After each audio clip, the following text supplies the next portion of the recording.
But over here you'll have 9.999. And do subtraction, and what drops down is the 9.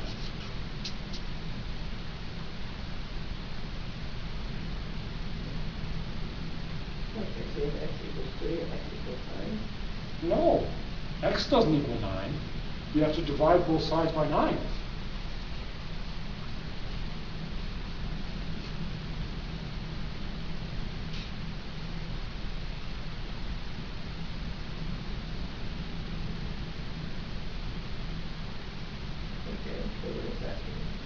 Well, look back up here where we started. What did we set x equal to?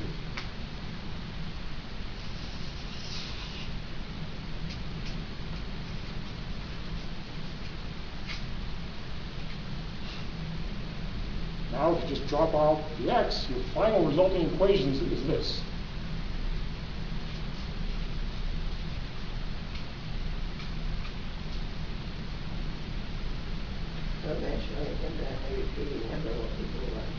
Not eventually. You missed the point.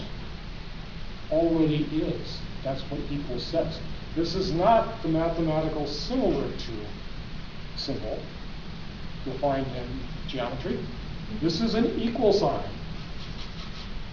This number and this number are the same number. They are equal.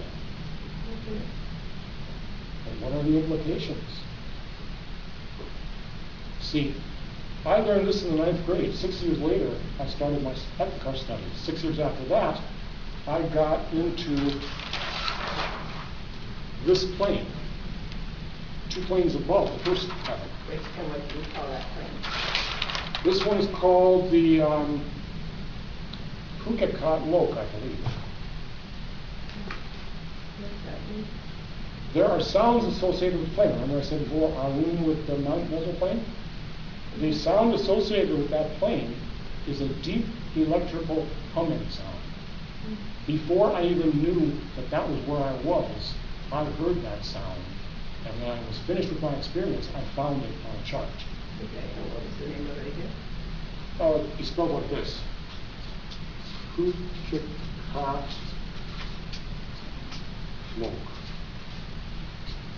What's the one in between? This one here? I don't actually remember. I don't have them all memorized. That's okay. I have names too, I just don't have the same as you do.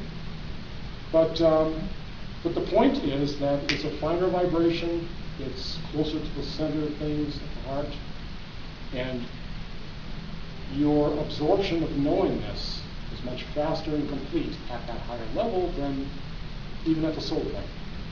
I had a brief visit there in 1978, and immediately afterwards, 12 years after the teacher presented in the class, I had a meaningful import behind this equation. Okay, what is your meaningful import? Well, you see, just because there's a symbol here does not mean that this is not a finished number. This is a finished number. The symbol implies a process of how the number arose. And any step in the process is not finished. But this is a symbol for the finished number. The finished number is exactly equal to 1. The process looks like this.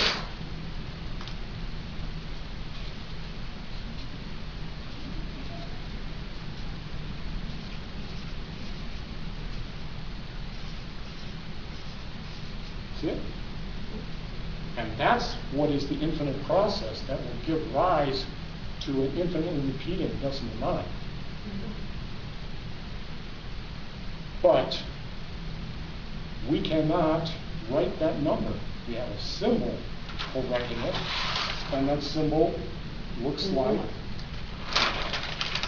this.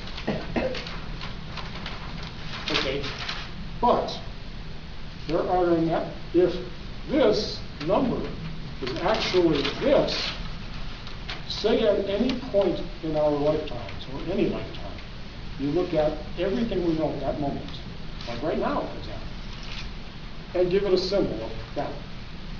then say all the knowledge that we learn tomorrow might be this that we add to it, and the next day might be the next one.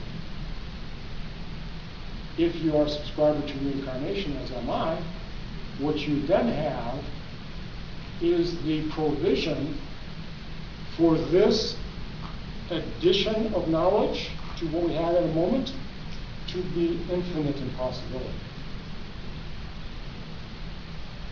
And since we are actually from here, and time and space don't even begin until here, then what we are outside of time in the first place. Therefore, what we are is already this entire process completed. We just don't see it because we're still in there. Time and space exist in other higher levels. They just exist differently than what we have here. Well, up through the first three levels. It exists in higher levels. Material universes. Here, here, and here. Not here. It can exist in the solar ball. Okay, well, then we're going to argue semantics and personal experience, and I can't argue with you about that. But my point being that we, being outside time and space, what we are actually, so we can observe it. yes, what we actually are is outside of the process, like the symbol that shows the process completed. Yes. So we can observe the process. we are effectively this, even if we don't know it. And this is shown to equal 1, and the only thing that is finished, complete, and needs nothing more done by it, only being in existence, is a no from the original maker. Therefore, the 1, and in some cultures they even use it as a symbol for the maker, or God. So, this side of the equation, the maker. This side of the equation, the made. But the equation shows they're equal.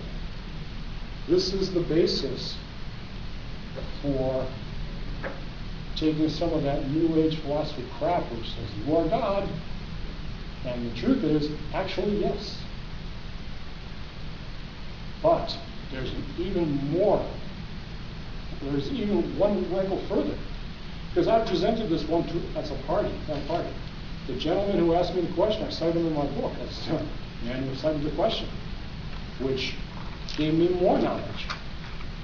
I showed him how you can divide 3 into 1 or 10 and generate your infinite decimal threes. And I showed you by the algebra where you can come back to what the x is supposed to be in the first place, like 1/3. Does that work on all the Fibonacci's? Pardon me? Does that work on all the Fibonacci's spiral? Because they're almost I don't know. Because they're almost all 3 numbers. I don't know. But the point is that What do you use it? that rational numbers, whether fractional or decimal, dual in expression, you can go in either direction. I get that part. But except, in this instance, you've got a wrinkle. What? Yes, I'm familiar with the tesseract. Now, if you were to take the general form of the equation for converting fractions to decimals and back and forth, it looks like this. X over y will equal either a finite point z or infinitely repeating z. That's the general form of the equation.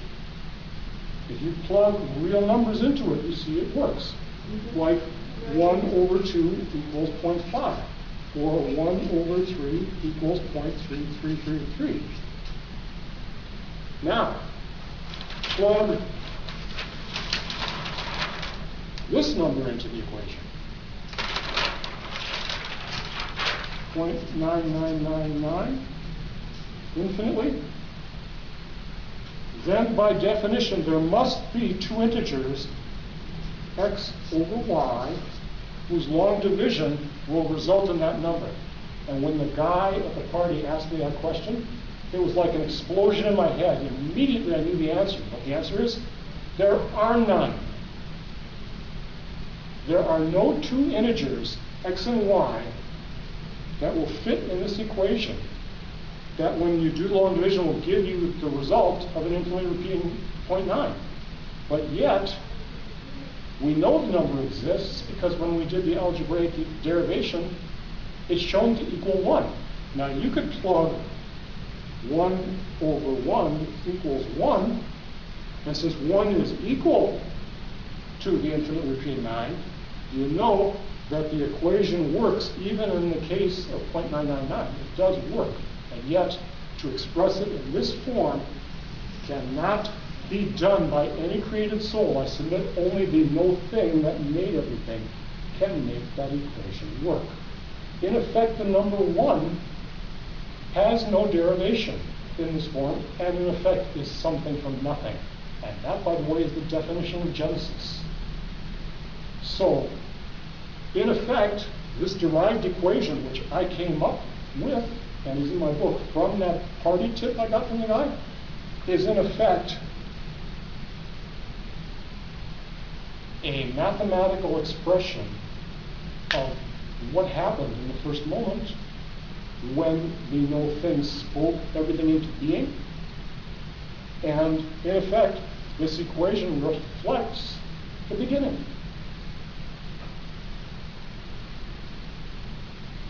Because it just... Can you do that with 12 or 13? What? Will it come out? Well, what? 12 or 13. So 13 is a repeating number. Oh, you mean like 2 decimals? 1313? Oh, sure. I've done it many times. I used 25 at the time, but sure.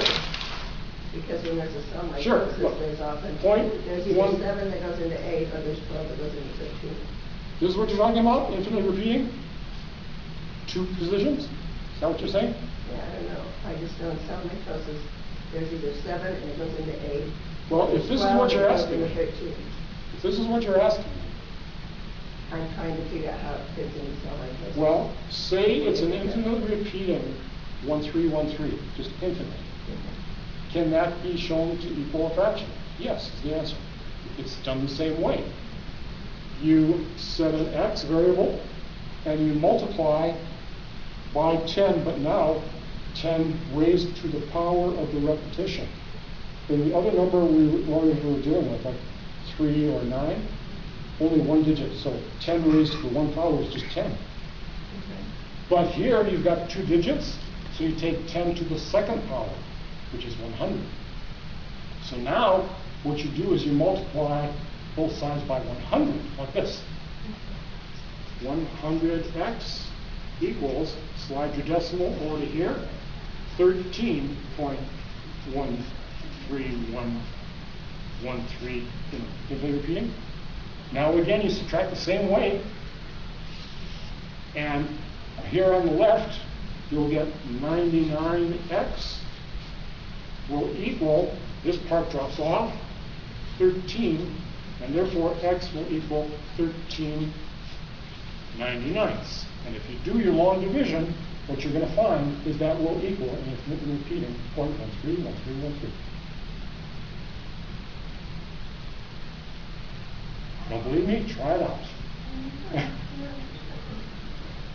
Okay, you lost me a long time ago when you got into that. Okay, All right, so the point is What's that... this next question? Let's go into that. Oh, the next question? Well, question 4 was, what is a soul? The first proposition was, it is the construct of the original maker, or the no thing, purposely made to be its equal. The equations are the proof that indeed that's what took place. There's even evidence for it. It comes full circle when you try to make that equation work for that special case scenario. It can't be done unless you use 1 over 1. In other words, the equations show we were made to be the equal of the maker, but being equal to the maker is still not the same as. And that derived equation, the third one,